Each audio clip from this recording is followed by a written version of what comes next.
Reagan's phone buzzed on the kitchen counter, slicing through the quiet hum of her Seattle apartment.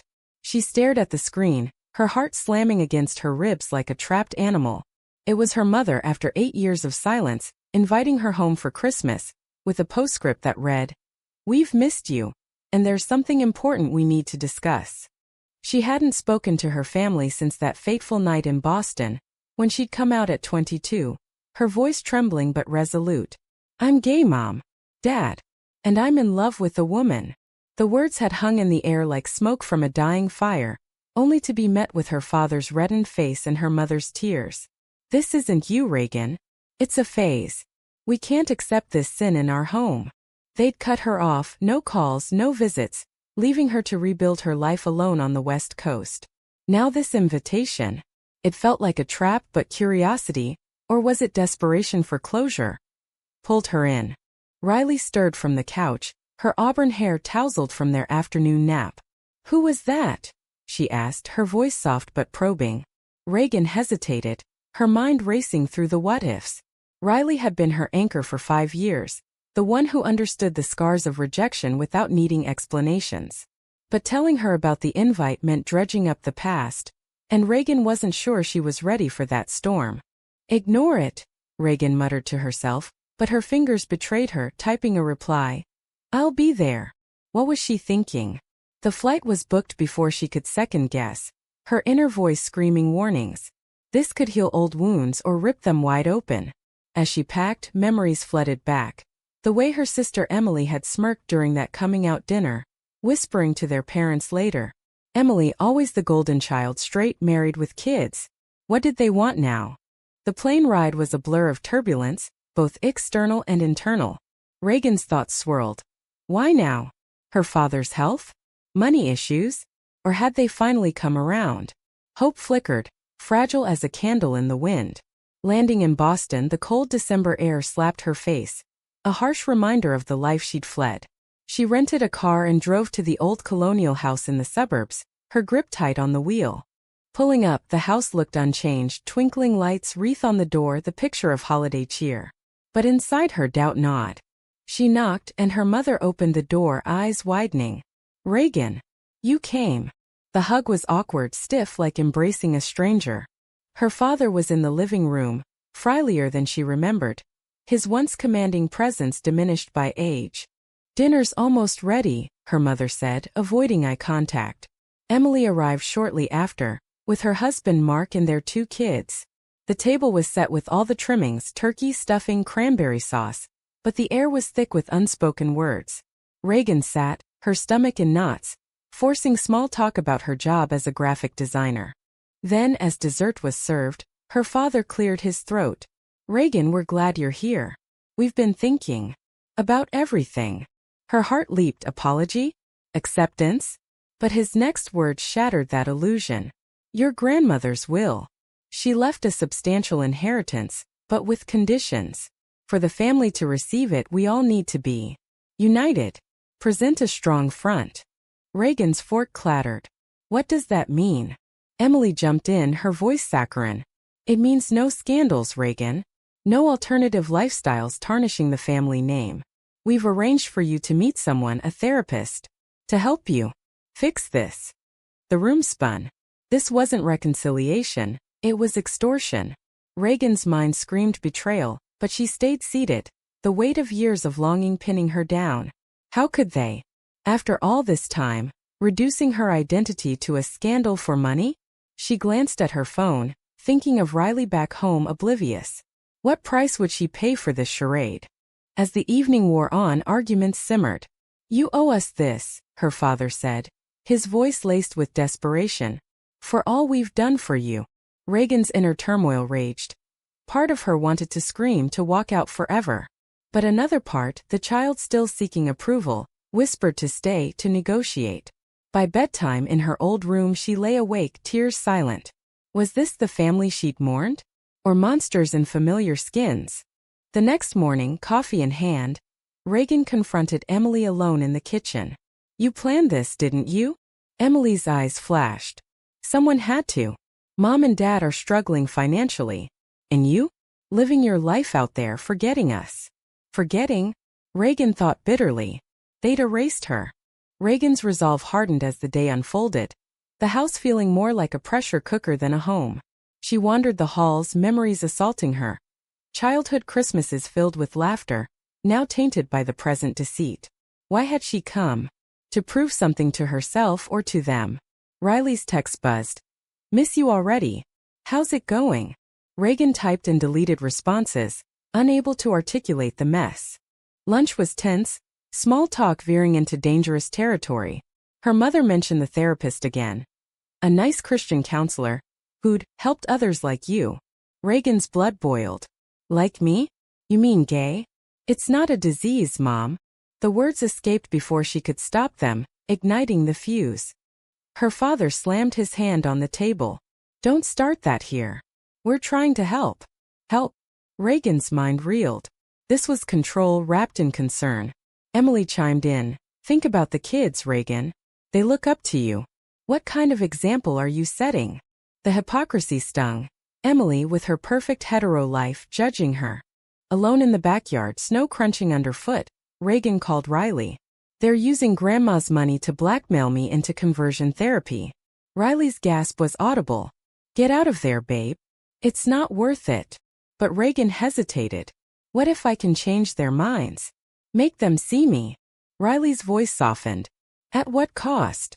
Your sanity. Back inside, the family gathered for the talk.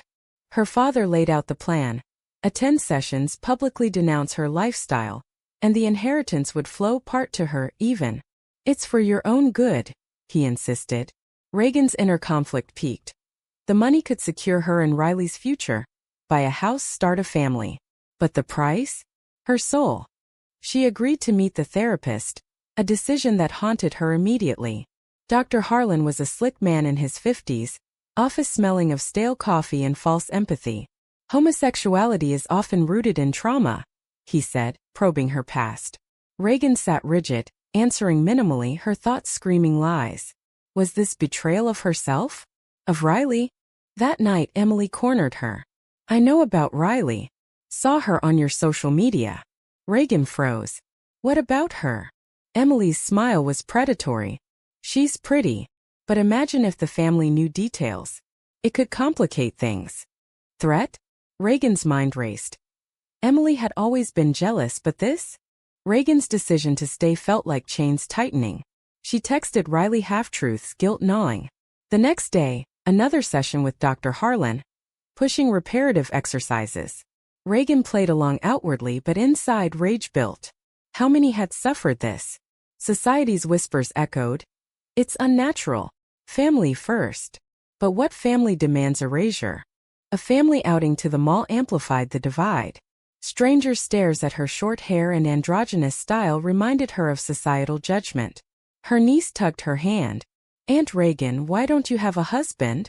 Innocent yet piercing. Reagan smiled weakly. I have someone special. Emily overheard, shooting daggers. Dinner that evening escalated. Mark, Emily's husband, joined the fray. In my church, we pray for people like you. Reagan snapped. People like me? Happy. In love. The argument exploded, voices rising, old grievances aired. Her mother cried. We just want our daughter back. But which daughter? The one they imagined or the real her? Lying awake, Reagan pondered her choices. Leave now, lose any chance at reconciliation, and the money. Stay, risk losing herself. Riley's words echoed. What cost? The answer eluded her, but the damage was mounting. Each day chipped away at her spirit, the weight of pretense suffocating. The third day dawned with fresh snow, but Reagan's mood was stormy. She skipped breakfast, opting for a walk to clear her head. Thoughts tumbled. Had she been wrong to hide her truth for so long? Or was society's pressure to blame? Returning, she found the family in hushed conversation, stopping abruptly. Paranoia set in. What else were they plotting? The therapist session that afternoon was grueling. Dr. Harlan delvait deeper, suggesting aversion technique. Reagan's stomach turned. This isn't science, it's torture, she thought, but voiced nothing. Outward compliance masked inner rebellion. How far would she go? For family? For money?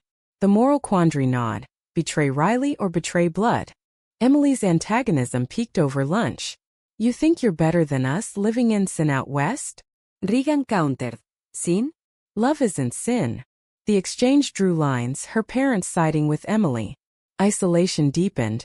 Regan felt like an outsider in her own history. A call from Riley interrupted the tension. I'm worried. Come home. Regan confessed the therapy. Riley's hurt was palpable. You're letting them change you? No, Regan insisted, but doubt crept in. Was she? The conversation ended strained, a crack in their bond. Afternoon brought a family intervention. Seated in a circle, each shared concerns. Her father. I failed as a parent. Mother. I pray for your soul. Emily. You're selfish, tearing us apart. Mark nodded agreement. Regan's turn. Words failed initially, then poured out. You rejected me. Now you want me fixed for cash? That's selfish. The room erupted. Accusations flew, Regan's choice versus their values. She stormed out, driving aimlessly through Boston streets. Memories of first love surfaced. College girlfriend, hidden kisses, the thrill and fear. Society's gaze had shaped her caution, but now? Defiance stirred. Returning late, she overheard Emily on the phone. That if she doesn't comply, we can contest the will without her. Betrayal confirmed. Emily wasn't just jealous. She was scheming for the full inheritance. Regan's heart hardened. Confrontation loomed. That night she confided in her journal. Inner monologue raw. Am I fighting for ghosts? Or for me? Sleep evaded, decisions weighing heavy. Morning brought resolve. She'd expose the plot, but how? Without alienating further? The day unfolded with forced festivities. Tree decorating, carols.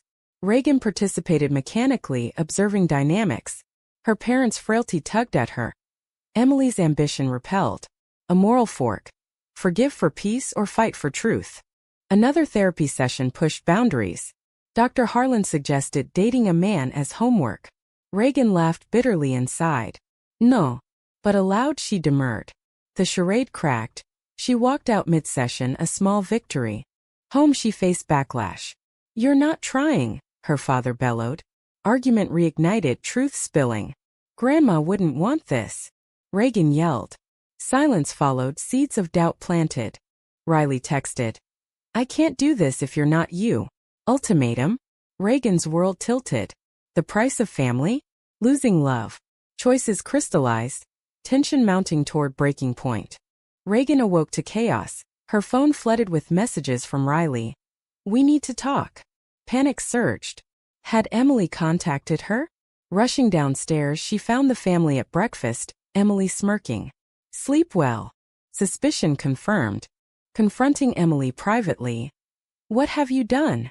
Emily feigned innocence. Just looked out for the family. Digging revealed Emily had messaged Riley anonymously, hinting at Regan's changes. Betrayal deepened. Sister sabotaging her relationship for gain. Regan's mind fractured. Trust shattered, loyalties questioned. She called Riley, explaining everything. It's a ploy. I'm not changing. Riley's relief mixed with anger. Why stay? They're toxic. Regan pondered. Habit? Hope? Or masochism? The day dragged with holiday preparations, facade cracking. Her niece asked innocent questions, highlighting generational shifts. Can girls marry girls? Regan whispered yes, earning Emily's glare. Societal progress clashed with family regression. Afternoon. Family meeting with the lawyer. He outlined the will. Unity clause vague but interpretable. Emily pushed for Regan's compliance. Regan resisted. I won't pretend. Her father's plea. For us. Moral dilemma peaked. Was sacrifice noble or foolish? Post-meeting, Regan isolated, inner thoughts turbulent. Blood isn't bond if it's poisoned. Decision brewed. Leave or dismantle the scheme. Evening brought climax. During dinner, Regan stood. I know about Emily's plan to cut me out. Shock rippled. Emily denied, but evidence, overheard call, exposed her. Par unraveled, alliance shifting. Argument exploded. Emily's tears, accusations of jealousy. You've always hated me. Regan countered. You hate what I am. Parents mediated feebly. Revelations forcing reflection. Her mother admitted. We were wrong. but scared. Reagan's heart softened marginally, but hurt prevailed. She packed, declaring, "I'm done." Drive to airport, mind racing. Had she won? Or lost more? Boarding the plane, Riley's waiting embrace imagined. But doubts lingered. What if family changed? The flight home was introspective, weighing damages. Arriving in Seattle, Riley at the gate, hug fierce. Never again. Reagan agreed, but scars remained. Therapy for real healing loomed. Back in her apartment, Reagan unpacked not just clothes but emotions. The trip had unearthed buried pain, forcing confrontations long avoided. Riley held her as she recounted details, their bond tested but intact. "You chose us," Riley whispered. But had she? Lingering what-ifs haunted. Days blurred into holiday routines, but normalcy eluded. Calls from her mother came, apologies tentative. "We missed the real you." Reagan listened, guarded. Forgiveness? Possible but earned. Emily's silence spoke volumes. The inheritance disputed, family fractured. Reagan's share arrived eventually, minus drama. A Pyrrhic victory. She donated part to LGBTQ charities, a quiet rebellion. Work resumed but focus waned. Colleagues noticed her distraction. She shared fragments, finding solidarity. Society's evolution evident, yet personal battles raw. New Year's approached, reflection time. Reagan journaled. Was the pain worth the truth? Awakening came gradually, strength in authenticity, cost in isolation. A surprise. Her father visited Seattle alone. Frail, remorseful. "I was blind." Conversation flowed, tears shed. Not full acceptance but start. Reagan's heart mended slightly. Riley supported but warned caution. Protect yourself. Balance sought. Family ties without self-loss.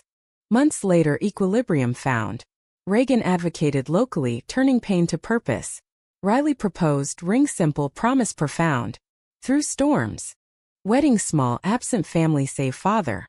Bittersweet but chosen. Yet echoes remained. Society's judgments, family's flaws. Growth from ashes.